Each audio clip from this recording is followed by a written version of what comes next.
তো স্যার দীর্ঘ 8.5 মাস পর আমাদের মাঝে।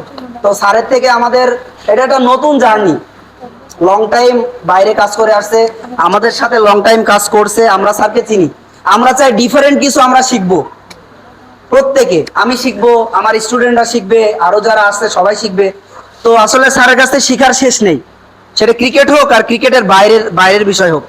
তো এখন স্যার আমাদের মাঝে কিছু কথা বলবে, আমরা সবাই মনোযোগ সহকারে স্যারের কথাগুলো শুনবো। বিসমিল্লাহির রহমানির রহিম।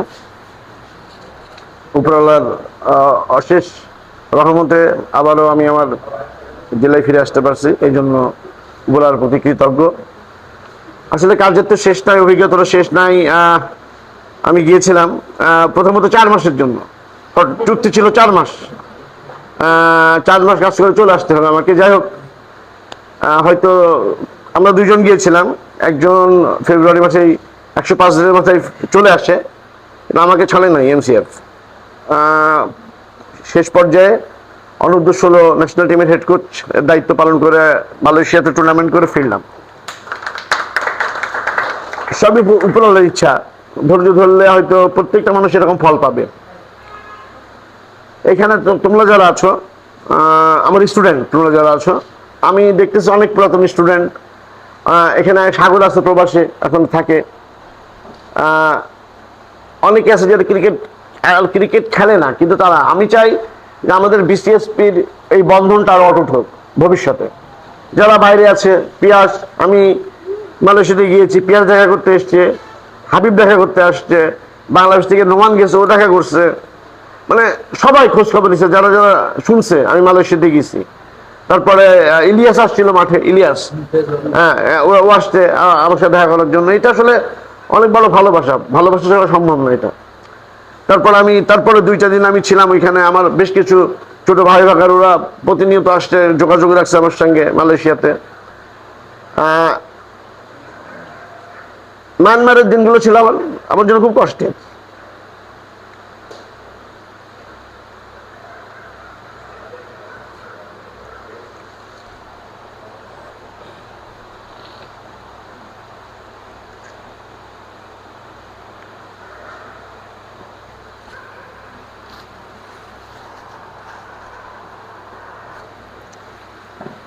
ওদের খাওয়া ভালো না, খাইতে পারতাম না আমি।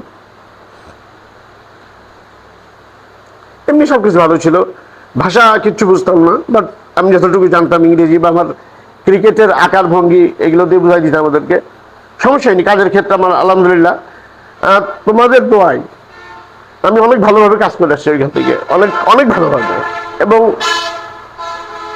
যিনি আমাকে নিয়ে গেছিলেন ওনাকে একটা প্রশ্ন করছিলাম যে, ভাই আমি যে এতদিন কাজ করলাম, আমি কি 33 পাইছি? 33। উনি বলছে, তুমি যদি আবার আসো কাজ করতে, তাহলে তোমাকে আমি 33 দেবো, নাহলে দেবো না।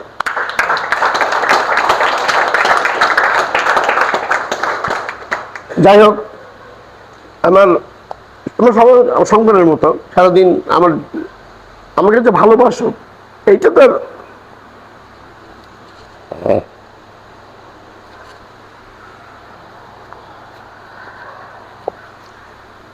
পৃথিবীতে সবকিছুই টাকা দিয়ে কেনা যায়, ভালোবাসা না। এটা একদম এই জায়গা থেকে আসে।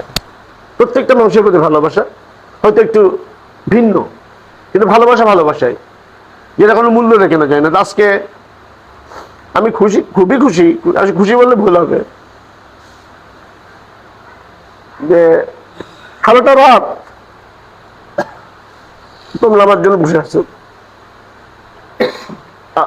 আমার কিচ্ছু দরকার নেই, আমি এটাই নিয়ে সামনে এগিয়ে যেতে চাই, এই ভালোবাসা নিয়ে।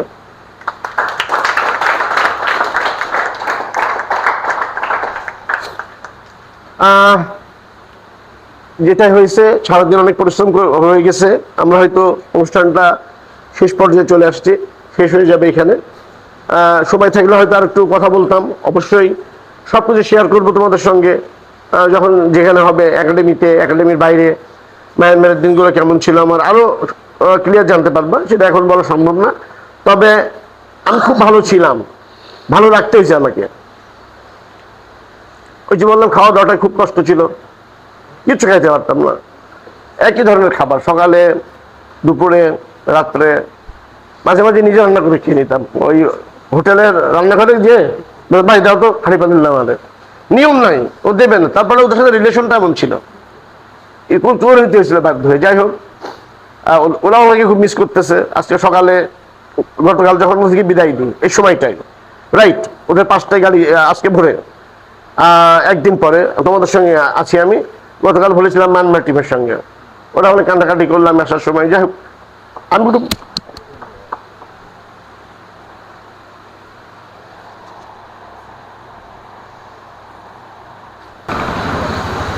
I love you too Rubel Sami. আমি নাম বললে ভুলে যাবে। দুঃখ আসছে আজকে, একটু ভালো লাগছে দুঃখ। আর আমাকে সাথে যোগাযোগ হয়, সাগর চলে আসছে, যারা সামনে থেকে সান, থ্যাংক ইউ, রিঙ্কু, সবাইকে ধন্যবাদ। আর আমার যারা একাডেমি স্টুডেন্ট আসো, তোমাদের সাথে আমার প্রতিনিয়ত দেখা হবে। বাট ওরা যারা এখন আর ক্রিকেটে খেলোয়াড় নাই, বিসিএসপিতে আছে, আমি হয়তো খুব শিগগিরই আবারও চেষ্টা করব তোমাদের সবাইকে এক জায়গায় করে আমাদের বিসিএসপি পরিবারটাকে আর একটু বড় করার। আমাদের যারা যারা আছে, বাইরে যারা আছে, একদিন আমরা বসবো, প্রয়োজন হলে ওদেরকে জানাবো। আমরা একটা গ্রুপ তো আছে আমাদের, সেই জন্য আমরা ইয়ে করতে পারি সব কিছু মিলিয়ে। যাই হোক, এগুলো করবো আস্তে আস্তে। আর আসলে আমি একটু বেশি ইমোশনাল, একটুতে কান্না করে ফেলে দিই ছোটোবেলা থেকে, এরকম আর কি, নরম প্রকৃতি। আবার যখন শক্ত হয়ে যায়, বেশি শক্ত হয়ে যায়, প্রবলেমটা হচ্ছে এই জায়গায়। তো যাই হোক, তোমরা সব ইয়ে করবা, মানে তোমাদের ঘুমানোর জায়গা আছে এখানে, যারা বাড়ি যেতে চলে যাও যেও, আর যাদের বাড়ি যাওয়ার প্রবলেম তারা রেস্ট নিয়ে ঘুমটুম দিয়ে ঠান্ডা মাথায় বাসায় যেও, যেহেতু সারার জায়গা হয়ে গেল এই সেটা ইয়ে থাকবে। আর কালকে সারাটা দিন ছুটি থাকলো, তোমাদের কোনো একাডেমিক প্র্যাকটিস থাকার দরকার নেই, ঠিক আছে? আমার একাডেমির কোনো অ্যাক্টিভিটিস থাকবে না, কালকে ছুটি। একাডেমি অ্যাক্টিভিটিস যেভাবে চালাচ্ছি শনিবার থেকে, ইনশাল্লাহ তোমাদের সাথে আবার আমি প্র্যাকটিসে চলে আসবো মাঠে। ওকে?